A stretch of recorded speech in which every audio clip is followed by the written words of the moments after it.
What's up, guys? Welcome back to my channel.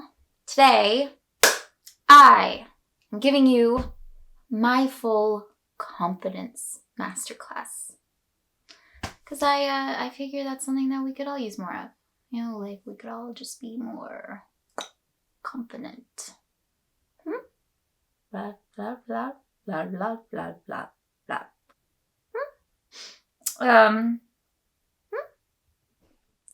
Let me try that again. Okay, let's get into it. I'm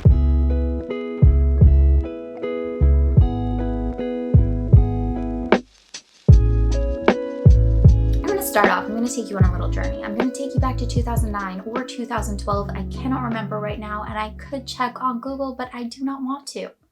Amy Cuddy, researcher, psychologist, blonde woman. She gave a TED Talk, a very, very popular, famous TED Talk on body language. Her hypothesis was that by taking on certain poses, certain stances, which she called power poses, that one would actually create the chemicals of confidence, whatever those might be. Dopamine? I'm not into the whole chemical brain thing. In researching this, it was interesting. I actually came across an article that was like, yeah, that's not true. Like, I'm sorry guys, that it doesn't work. I think it works if you think it works. And that's kind of more where I am taking this video. But so I did want to include that because as an actor, that is a way to go about doing it. You know, you really want to get things up on their feet as quickly as possible. Well, wait, I'm going to stop this. Some people like to get things up on their feet as quickly as possible, and some people like to really do analysis and table work. And they're both right. They're both right, but you have to find what works for you. So you can go out to in or in to out. And out to in is what it sounds like. It's like, you know, you take on a power pose. You take on the Wonder Woman pose, and then you feel like the character, and then you start behaving like the character, that confident character that you are now trying to be. And the other way, into out, is where, you know, you cultivate it inside. You create like the inner monologue, or you understand the reasonings within, and then that affects your behavior. One really interesting pose that I find I'm like, wow, that's fascinating. Now again, I don't know if this is true, but okay, I think she mentions this in the TED Talk, is like covering your neck actually is super low power, because your neck is a super vulnerable place in your body. And so to cover one's neck, to kind of like touch one's neck or things like that, shows vulnerability. Okay, but then thinking about this, like, you know, I don't know why, sorry if this is, I don't know why, but like touching one's neck to me is also very seductive, which to me is very powerful. So, but my point, this actually isn't going to be about that.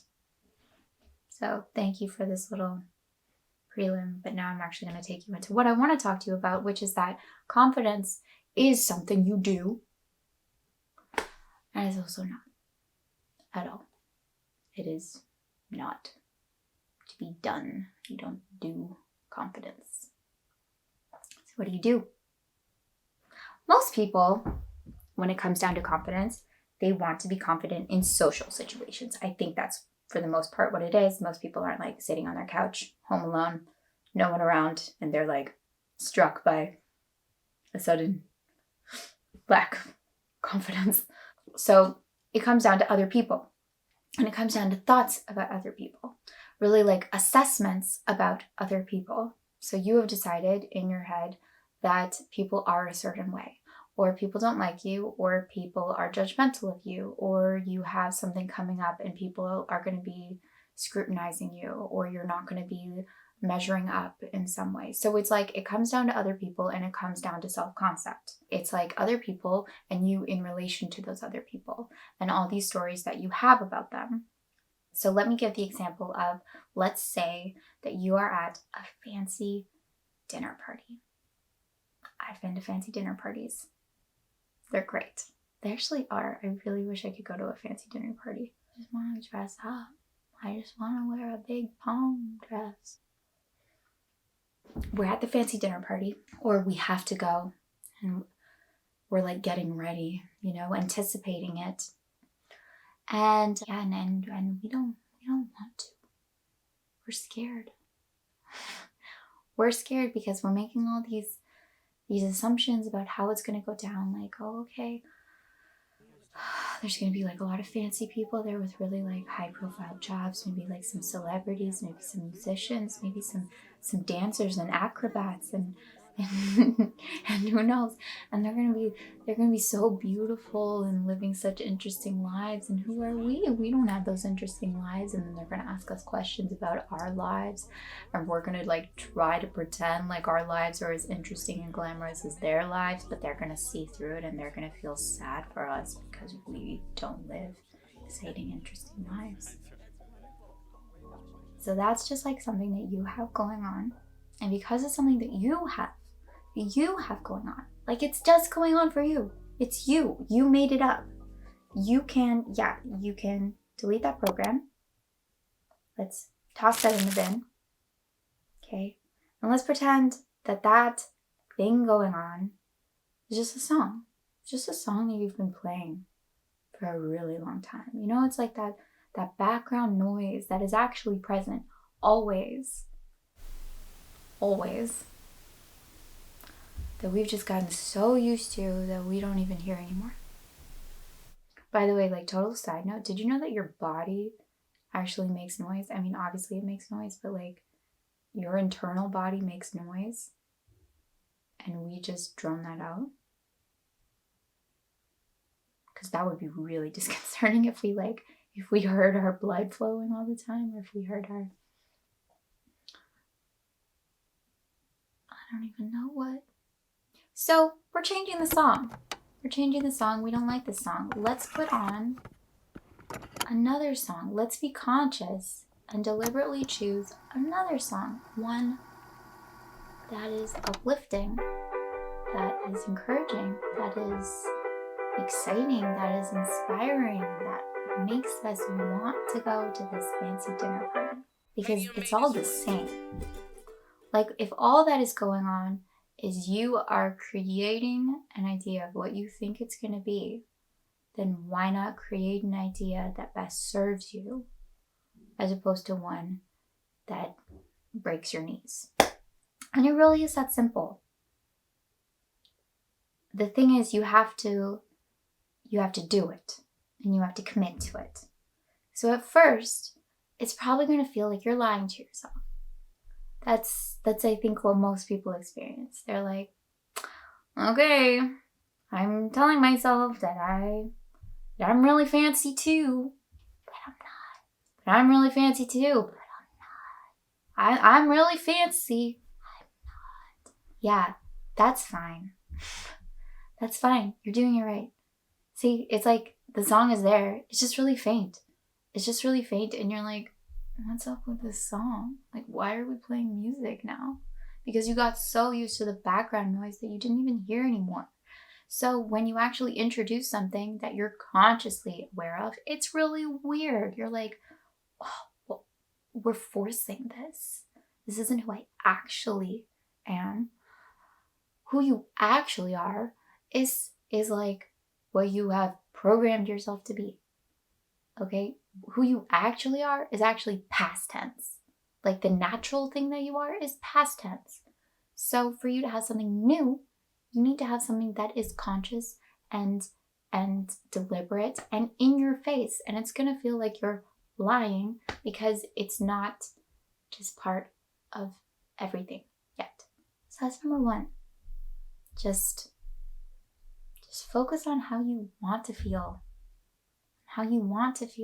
And then create the assumptions and the thoughts of what that person would have. What would make you feel that? Because you can choose that. You can choose it. any moment, any day. And that's actually how you do it. You catch yourself whenever you were thinking things that are not the thoughts that that person would be having, that are not the thoughts that inspire you to be confident. You catch those and you flip them. Option number 2, you just make something else more important. This is something I discovered going to auditions. Okay, going to auditions can be really, really, really fun. Really fun. But it can also, or I have had the experience that it was like a bit of, I think that says everything. Because at least this was for me. It was like so much buildup. There was always like so much buildup to every audition.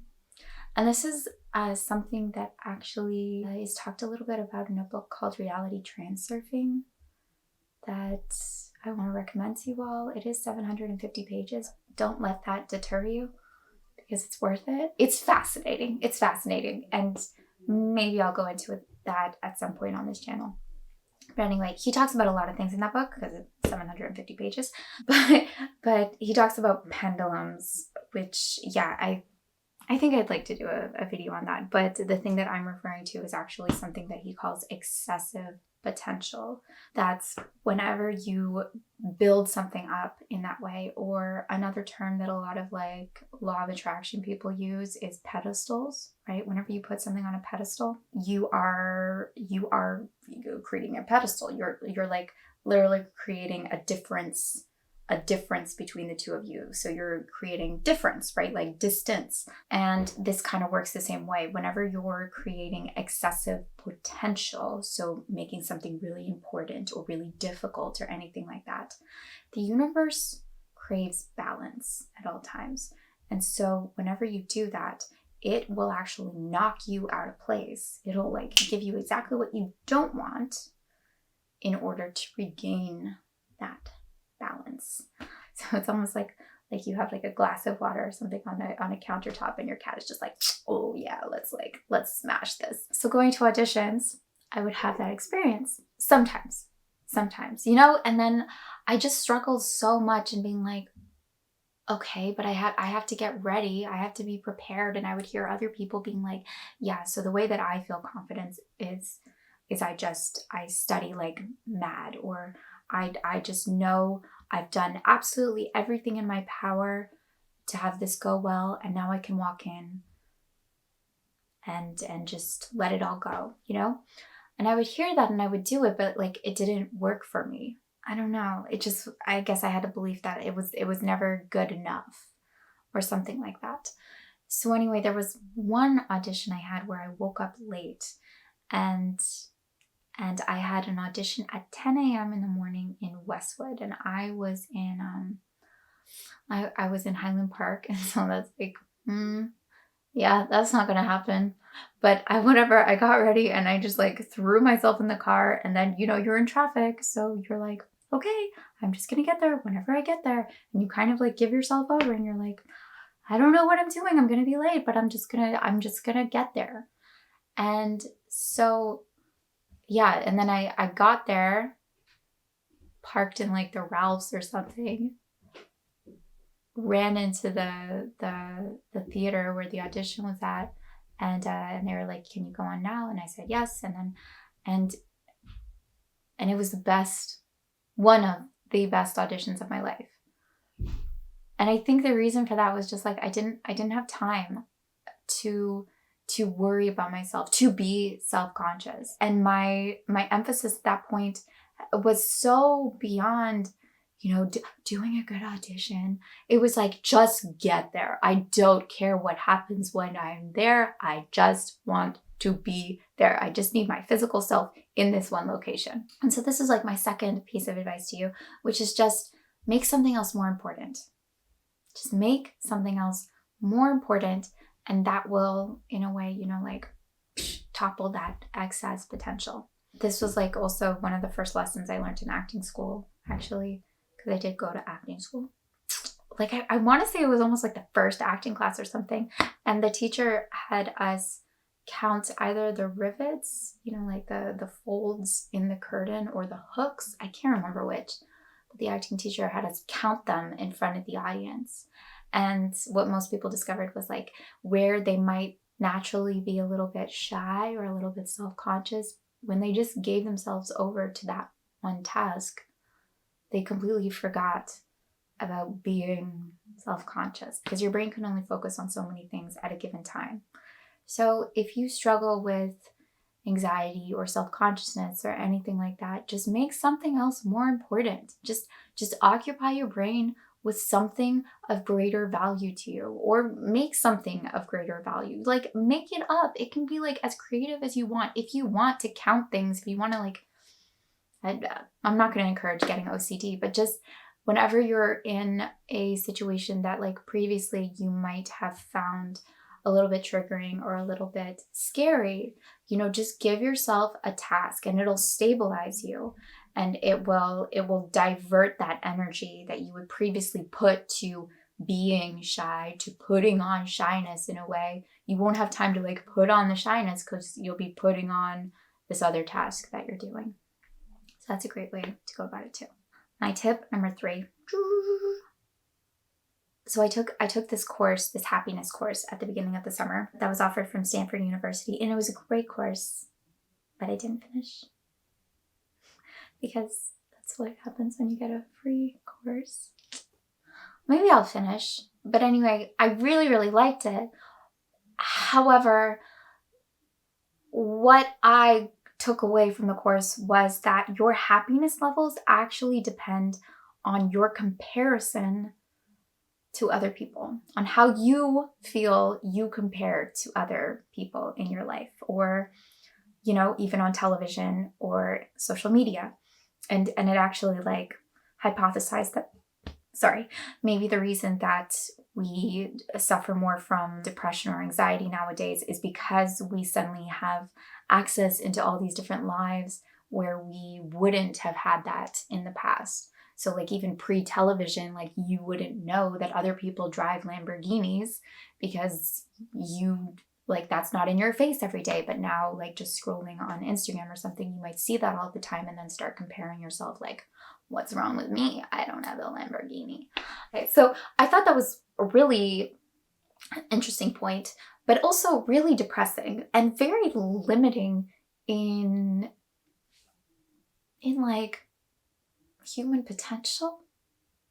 Because it was basically saying, so you will be happy if you only surround yourself with people who are doing as well as or less than you. Yeah, and I disagree. Because I think it all comes down to interpretation, like everything. I think that you can be around people that are doing better than you and you can be like, this is so inspiring. Or being around these people must mean something about me. Like, wow, if I'm with all these people who have Lamborghinis, that must mean that like I'm getting a Lamborghini pretty soon. Cause like, you know, this actually comes down to belonging. And the thing is, you always belong. The only reason that you can possibly not belong is if you decide you don't belong. And I'd say that as someone who decided that she didn't belong for a really long time. And that's dumb. And I wish I hadn't done that. Okay, you belong when you say you belong.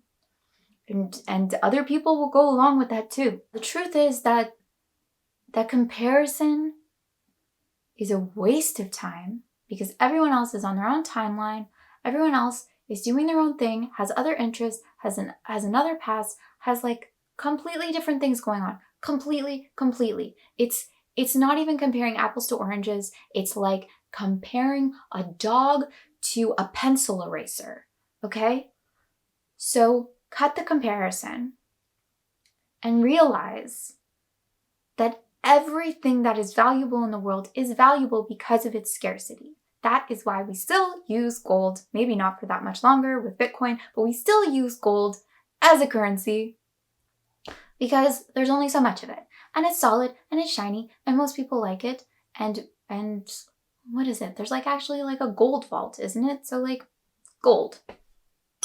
There you go. So you are gold. There's only one of you. There's really only one of you. So there is no comparison. How do you compare something where there is no other of its kind. You can't. You are valuable because there is only one. And we need you. How do we know we need you? Because if we didn't, you wouldn't exist. So when you get that you are perfect because you exist, then you just, like, the comparison just kind of falls away and you realize that it's a fallacy. Like, it's just an idea. And you don't ever have to do it.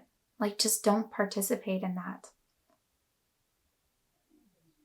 That's it. That's my confidence course. Yeah, so now I hope you all feel supremely confident, like the queens and kings that you are. I still haven't come up with a catchphrase, but I was like, I don't know. I want something that's like, hey, you guys, you are it. You're the chosen one. You are the chosen one. Something like that, like you're the one. You're the one. This is like a total side note. And the reason you're the one is because, like, it's your reality. Like, you're the one to do everything. You're the one to like break the mold. You're the one to like cause a revolution. You're the one. You're the one. You are the chosen one. You bring change. You can do it. You are the only one who can do it. I had this like assessment with a osteopath. And there's been so much improvement within my family, like so much. And I really do see that I was the one that was causing all of it. And I keep discovering new and newer things. But anyway, I had this osteopath is someone that my mom has seen. And so she kind of knows the history. And then she knew that I was like living with my parents again, and that things had gotten a lot better. And like, I'm lying on the table and she's like doing her thing, working her magic. And she said, like, you know, I think you're the one to heal the family. And she kind of seemed to think that there's always one person in a family that bridges the gap, you know? And I was like, yeah, I think you're right. I think I'm the one. And I was thinking about that this morning. I'm like, oh, I'm so stupid. Of course I'm the one. This is my reality. And there's only me. Like, of course it's up to me. Who else was it gonna be? It's me. You're the one, okay? You're the one to do it. And you can do it, and you will do it, and you are doing it. I believe in you! Alright. I love you so much. I hope you're having a beautiful day, and I'll see you next time. Bye.